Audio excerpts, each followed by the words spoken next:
پہلے میں دوست محمد خان سر خان، ان کی پوری فیملی، خاندان، ان کے ساتھیوں کا جو بہت بڑی تعداد میں ہے، سب کا اپنی طرف سے اور اپنی پوری پارٹی کی طرف سے تہ دل سے شکریہ ادا کرتا ہوں کہ آج انہوں نے باقاعدہ پاکستان مسلم لیگ نون میں شمولیت اختیار کی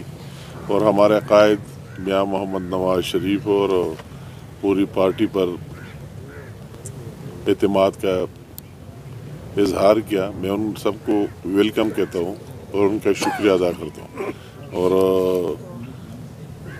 یہ کہوں گا کہ اللہ تعالیٰ ہمیں بھی توفیق دے رہے کہ جو اعتماد انہوں نے کیا ہے کہ اس کو ٹینس نہ پہنچائے، اور ان کی یہ شمولیت ہماری پوری پارٹی کے لیے، ان کے ساتھیوں کے لیے اور سب کے لیے بہتر ثابت ہو اور اس میں کوئی تبدیلی سامنے آ جائے۔ ابھی میں کہوں گا کہ اس ملک کی جو صورتحال ہے، سارے رات کو میرے مردان میں جلسہ تھا، شام کو ختم ہو گیا، اور کل دوسرے جگہوں میں کئی اسی طرح ہم لگے ہوئے ہیں۔ تو ابھی سب کو یہ بات سمجھ آئی ہے کہ اگر اس ملک کی مسائل کا حل ہے تو نواز شریف صاحب کی لیڈرشپ اور اس کی وہی ٹیم ہے جنہوں نے ہمیشہ مشکل میں پاکستان کی مدد کی اور مشکلات سے نکال دیا۔ تو ہر ایک بندہ وہ جس پوسٹ پر جہاں بھی ہو، یہ بات سمجھ آ گئی کہ جو لوگ پاکستان چاہتے ہیں، دو قسم کے لوگ ہیں کہ ایک سیاست کی نام سے پاکستان چاہتا نہیں ہے، پاکستان بٹانا چاہتے ہیں اور توڑنا چاہتے ہیں، اور جو لوگ پاکستان کو اچھا دیکھنا چاہتے ہیں، خوشحال دیکھنا چاہتا ہے، تو سارے یہ بات ابھی سمجھ رہے ہیں کہ اس ملک کی بہتری میں ہے کہ ہم نواز شریف صاحب کا، اس کی ٹیم کا اور پی ملن کا ساتھ دے دے۔ کیونکہ یہ مجھ سے اکثر لوگ سوال کرتے ہیں کہ آپ لوگوں میں کیا کہیں گے، کیا ایجنڈا ہے آپ کا، کیا منشور ہے؟ تو میں کہوں گا کہ ہمارے منشور اور ہمارا وہ نعرہ وہی نواز شریف صاحب کی ماضی، پی ملن کی ماضی، جب بھی ان کی گورنمنٹس رہے سب کے سامنے، پورے پاکستان کے سامنے، اور وہی اگر میں لمبی اس ہسٹری میں جانا نہیں چاہتا ہوں، کافی ٹائم لگے گا، وہی 98 اور ایٹمی دھماکے اور کس چیز میں، مگر اگر میں 2013 سے شروع کروں، 2013 سے 2017 تک، تو جس مشکل میں نواز شریف صاحب آیا، میں بھی اس کی کیبنٹ کا ممبر رہا، کہ کسی کی سوچ میں نہیں تھا کہ ان مشکلات پر کوئی قابو پائے، مگر اس کا ایک ول تھا، ایک جذبہ تھا، اور اس جذبے سے دہشت گردی کا بھی مقابلہ کیا اور اس ملک میں ایک امن اور پیس بھی لے آیا، اور وہی مہنگائی کا بھی مقابلہ کیا دن رات ایک کر کے، اور اس ملک میں اس کو کنٹرول کر دیا، ملک کو ایک معاشی استحکام دیا، اور یہ معاشی استحکام سب کے سامنے کہ وہی 2016 میں IMF کا جو کچکول تھا اس کو بھی توڑ دیا اور اپنے پاؤں پر کھڑا ہونے لگے پاکستان۔ اس ملک میں ڈیولپمنٹ بھی نظر آئی، جس جگہ جاتے موٹر ویز کا جال بچایا، وہی جو بجلی کی کرائسس تھے، میں خود واٹر اینڈ پاور منسٹری سے وابستہ رہا کئی دفعہ، تو وہی کرائسس جو ہم دیکھ رہے تھے کہ جب ہماری پیداوار نہیں ہے اور ڈیمانڈ زیادہ ہے، جب ڈیمانڈ زیادہ ہے اور پروڈکشن ہے ہی نہیں، تو اس ملک کا کیا بنے گا، اسے کیا بنجر بنے گا، کیا بنے گا؟ اور اس نے وہی بھی ایک ٹاسک چیلنج کے طور پر لے لیا، اور اپنے تھوڑے سے دور میں 3-4 سالوں میں اس نیشنل گریڈ میں 11,000 میگا واٹ بجلی ایڈ کی، اور وہی جو لوگ 20 گھنٹے اور 22 گھنٹے بجلی غائب رہتی تھی، اس پر قابو پا لیا۔ اس طرح اگر ہم یہاں آ جائے، اس سوات میں ہم بیٹھے، تو اس کے بھی ملاکنڈ ڈویژن کا وہی ایشو کہ موبائل چارج نہیں ہو رہا تھا، اور ہمیں یہی فکر تھا اگر بجلی ہے تو ہمارے ساتھ سسٹم ہی نہیں ہے، ہمارے ساتھ مردان گریڈ سے بجلی آتی ہے اور اوور لوڈ ہو جاتے ہیں، اور یہ سارے علاقے تاریکی میں ڈوب جاتے ہیں۔ وہ بھی نواز شریف صاحب کا دور تھا، ہم نے کوشش کی، اور یا ملاکنڈ ڈویژن میں تانا کے مقام پر انڈیپینڈنٹ 220 KVA گریڈ اسٹیشن بنایا 3.5 ارب روپے کی لاگت سے، اور اس عوام کو، پورے ملاکنڈ ڈویژن کے عوام کو وہی ریلیف تھی، وہی جگہ کہ اس گریڈ اسٹیشن سے پہلے موبائل چارج ہونا بھی ناممکن ہوا تھا۔ ابھی ماشاءاللہ جس جگہ جاتے ہیں 220 کی